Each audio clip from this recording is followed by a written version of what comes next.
प्रिय प्रदेशवासियों, हरियाणा कृषि प्रधान राज्य है, इसलिए कृषि क्षेत्र का विकास हमारी पहली प्राथमिकता है। देश के किसानों के कंधों पर देश को खिलाने और देश की भूख मिटाने का भार है, पर उनकी तकलीफों को दूर करने की जिम्मेवारी कभी किसी ने नहीं समझी। हम 2022 तक किसानों की आय दुगनी करने के लिए प्रतिबद्ध हैं।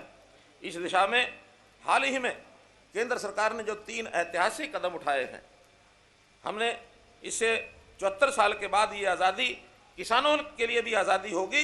इसमें आवश्यक सेवा वस्तु अधिनियम में संशोधन से भंडारण सुविधाओं को बढ़ावा देकर उपज की बर्बादी को रोका जाएगा।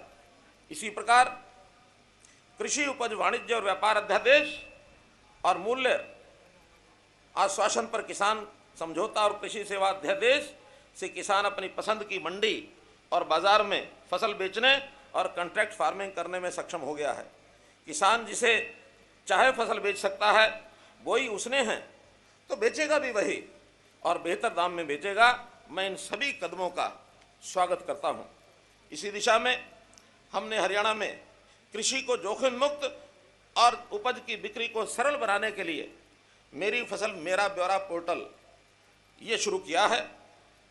कोरोना महामारी के दौरान इस पोर्टल के माध्यम से हमने रबी की फसलों के दाने दाने की खरीद की है और किसान की फसलों के दाम सीधे उनके खातों में पहुंचाए हैं। किसान की उपज पर संरक्षित मूल्य देने के लिए भावांतर भरपाई योजना में 19 सब्जियां और फल शामिल किए गए हैं।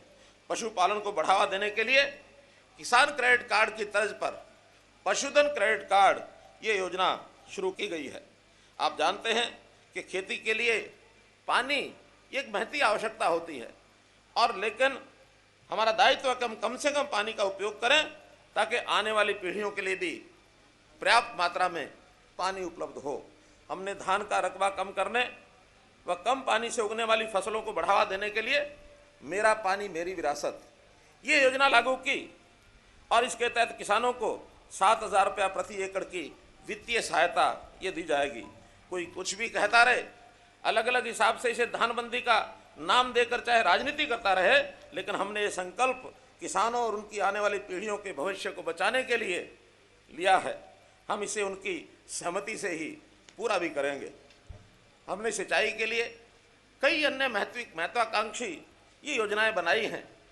जो पानी गंदा पानी उसको साफ करके हम लोगों ने उसका रीयूज पुनः प्रयोग करने के नए नए प्रयोग उठाए हैं और लघु सिंचाई और उसमें माइक्रो इरिगेशन सूक्ष्म सिंचाई इस नाते से कई प्रयोग किए जा रहे हैं। इससे भी किसान को लाभ होगा, पानी भी बचेगा। अब तक देश कृषि प्रधान देश तो था, लेकिन किसान प्रधान कभी नहीं रहा।